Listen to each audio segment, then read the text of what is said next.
I cannot wait. I know you can't either. Yeah, myself, man. Agyei Awards, man. It's going to be, you know. this year, it's an election year. Yeah. They've given us so much material. Endless. Charlie. And even on election day.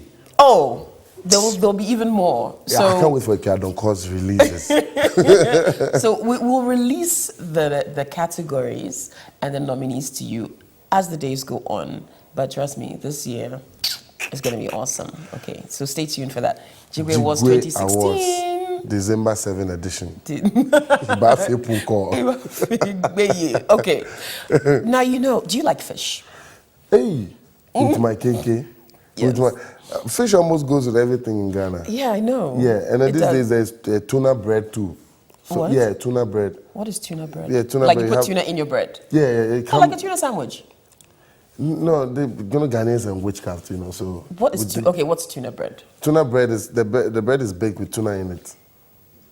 It qualifies as sandwich, but the last bit of I the doubt word, this, seriously. So. I really do doubt this. Oh, no, it's tuna bread. Wallahi. Let's go and say good morning to Solomon. Solomon Kusiampofo is the Communications and Advocacy Officer for Friends of the Nation. Straight. So, good morning, Solomon. Yeah, good morning. Welcome to the show. Okay, my great-grandfather, right, on my father's side, was a fisherman in the Jalukope, which is where they come from. And he was very rich. I mean, he had 36 children, so something was going well for him there.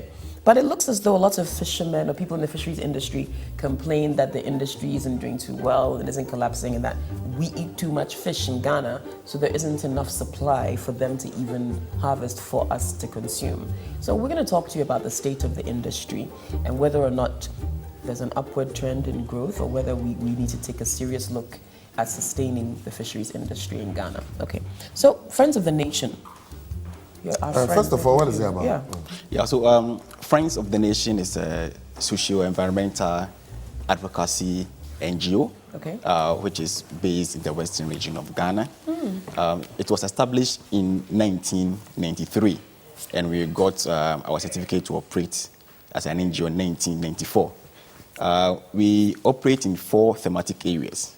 The first thematic area is natural resource governance, where we do research and advocacy on issues on fisheries, on oceans, artisanal and small-scale gold mining, okay. and the oil and gas sector. Okay. Our next thematic area is active citizenship, where we do advocacy and research on active participation of citizens in decision-making, and also using social accountability to track the utilization of public resources, especially at the local level. You do a lot. A lot. I'm tired just listening to you. Yeah. Okay, so for 23 years, you guys have been doing this. And what is your particular interest in the fisheries industry today? Yes, we started our advocacy on fisheries way back in 2007. Okay. And let me give you a baseline of what the fishing industry is in Ghana now. About 10% of our population, which translates to about 2.5 million people, directly and indirectly derive their livelihoods from the fishing industry. Okay. Fish provides 60% of our animal protein as Ghanaians. 60%. 60%, yeah. Okay. We are one of the highest consuming fish countries in the world. The world? In the world, Even our small country. Yeah. Wow. In the world, we are sixth. Sixth, yeah.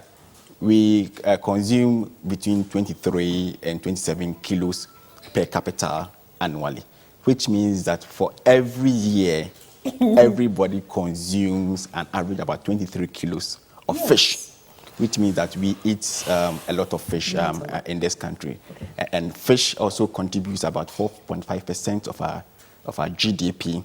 So it also 4.5 of the GDP. Of the GDP, and also generates about over $1 billion in terms of revenue. So it tells you how important the fishing industry is to our country. So what is your advocacy doing with fisheries now? What is going on with it? Yeah, for the last decade, we have experienced reduction in our fish stocks and also our fish landings. What are some of the reasons for that? The reasons are, one, there is weak governance of the sector. There is weak enforcement of the fisheries laws and regulations that we have. There is overfishing and overcapacity of the sector, which means that there are too many canoes and too many fishing gears going for fish.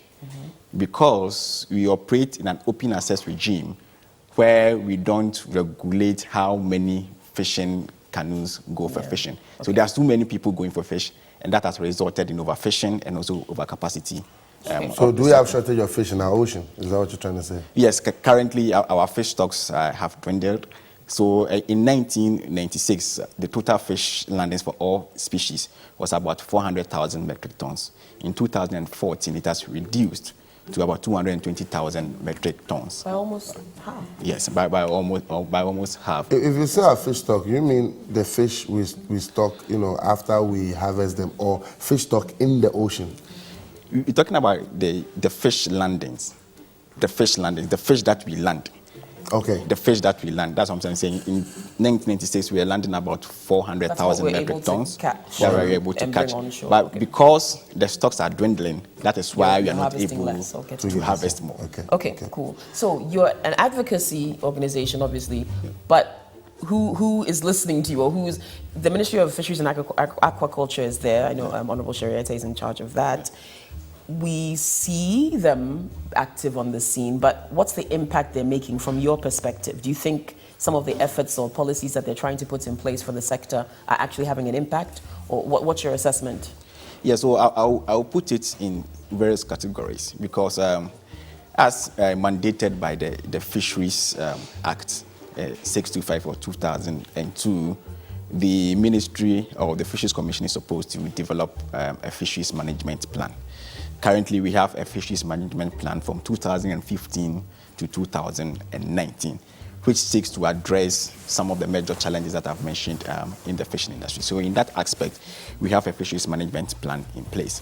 In terms of enforcement, there is now the Fisheries Enforcement Unit, which comprises the Navy, the Marine Police, the Fisheries Commission, to ensure that there is rigorous enforcement of the law.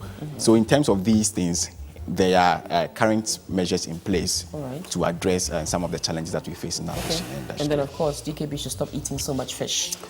So then, you know. But actually, fishes are healthier than other that's what we are forms of told, that protein. fish is, it's healthier. And I suppose we import a lot of fish as well to meet the demand that we need. So there's obviously the demand for it, which means the sector could really thrive and be very lucrative if we're able to produce enough of it locally.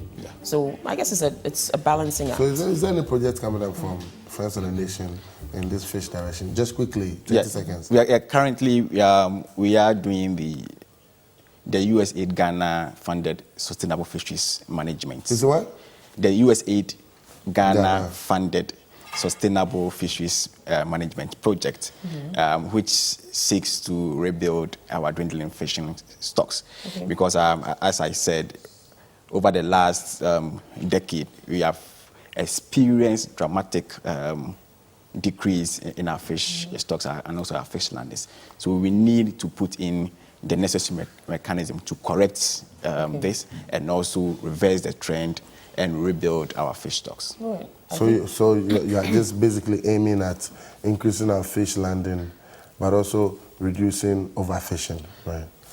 Excellent. Exactly. Okay. But I mean, this is a conversation that goes beyond this. It's a very extensive thing that has to be looked at. But well done to Friends of the Nation for trying to shed light on the issue. Those who, like he's saying, there's a lot of canoes, more canoes than should be in seas, and even some trawlers probably doing some illegal fishing. All of those things have to be looked at. So it's a very broad thing as far as solutions that have to be examined. But thank you for joining us this morning, Solomon. Great. And we wish you all the best. Friends of the Nation, okay? All right, on to the Friends of Sports. Yes. Hussein Hassan is here to let us know what's going on in that world. I feel a bit sad. Because the Black Queen, I mean, it's Cameroon. They've been our nemesis, Sometimes we score them, sometimes they don't score ours, Rijubert Song and co. Their ancestors are on the pitch. I wasn't surprised too much,